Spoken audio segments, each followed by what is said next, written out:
Bonjour, voilà, nous avons fait un peu le tour des différentes formes politiques qui existent dans le monde. Évidemment, j'ai tracé les grandes lignes. Il reste que dans la réalité, les choses sont un peu plus nuancées et vous le comprendrez bien. On peut prendre dans l'un et dans l'autre pour faire des combinaisons plus ou moins sophistiquées. Je l'ai dit, le capitalisme social peut s'approcher extrêmement près du communisme social évidemment, mais il ne passe de l'un à l'autre que lorsque la richesse des individus est limitée. C'est très important d'intégrer cela. Ce qui nous permet de dire, par exemple, que l'URSS n'a jamais été un pays communiste, et tous ceux qui l'ont observé vous le diront, ce qui nous permet aussi de dire que les formes idéalisées, autoritaires, qui ont fait tant de dégâts au XXe siècle, sont des formes de jeunesse finalement du communisme ou de l'idéalisme. Toutes ces formes se sont heurtées à l'axiome numéro 1 du communisme, qui est l'impossibilité de s'enrichir individuellement d'une façon illimitée ou excessive.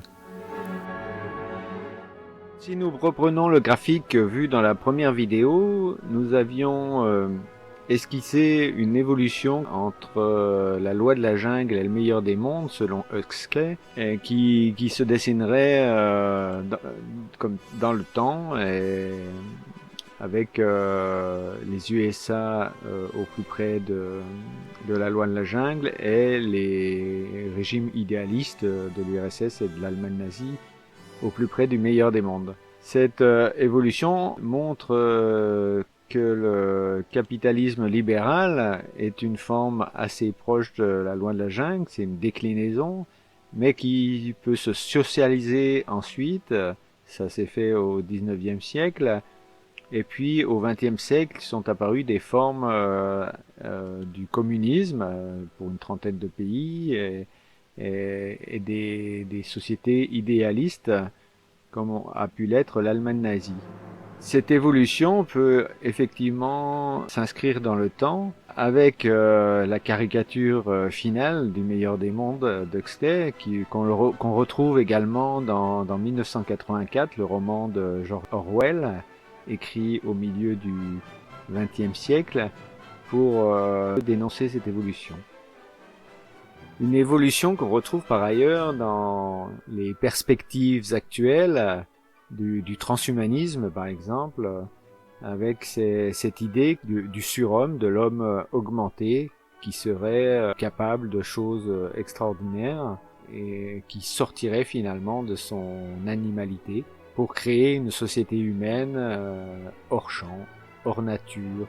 D'ailleurs, en liaison avec les mondes parallèles ou les ailleurs possibles, comme la vie sur Mars ou carrément dans des autres systèmes galactiques.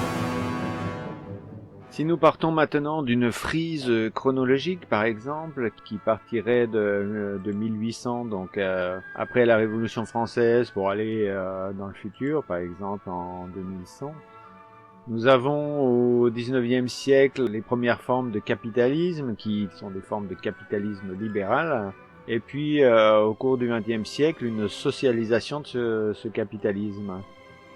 Au début du XXIe siècle, certains proposeraient de revenir à un capitalisme libéral comme si cela présentait une solution viable. Or, on voit que ce serait plutôt un retour vers le passé. C'est pour ça qu'on parle de réactionnaires ou de conservateurs pour les gens de droite qui proposent cette solution. Alors qu'il est clair que l'avenir de l'humanité, c'est plutôt un communisme social où, comme le disait John Stuart Mill, personne n'est extrêmement riche, ni personne extrêmement pauvre, mais où la société s'organise autour d'une classe moyenne extrêmement majoritaire. Or, ça paraît assez difficile de passer du capitalisme social au communisme social parce que il faut pour cela limiter l'enrichissement individuelle. Et cette limite de l'enrichissement, elle doit toucher tous les individus de la société. Il est donc peu probable que des gouvernants qui profitent du système capitaliste, y compris dans le capitalisme social, qui sont majoritaires dans les assemblées, du fait des systèmes électifs qui favorisent les gens qui ont des financements substantiels. Et donc ces gouvernants ne feront pas d'eux-mêmes une législation qui encadre l'enrichissement individuel puisqu'ils profitent du système. Donc il est peu probable qu'une évolution se fasse du capitalisme social au communisme social. C'est pour ça qu'il me semble intéressant de venir coincer entre les deux systèmes l'idée d'un communisme libéral, c'est-à-dire d'un encadrement de la richesse individuelle, mais qui laisse à l'intérieur de ce cadre aux individus la totale liberté de leur activité. Ainsi, les citoyens, les habitants, la population gagnent en liberté ce qu'elle perd dans la possibilité de la fortune.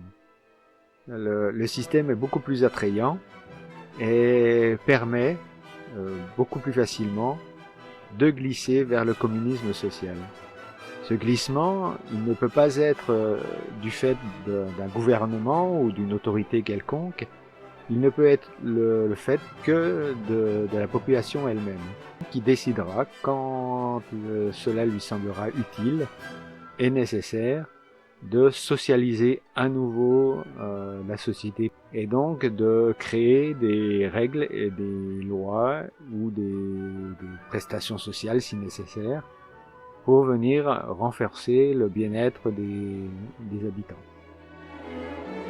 Le communisme libéral peut être un système intermédiaire qui permettra de rejeter la valeur argent sur les marges et de permettre à d'autres valeurs d'émerger dans la société, des valeurs qui me paraissent évidemment beaucoup plus constructives.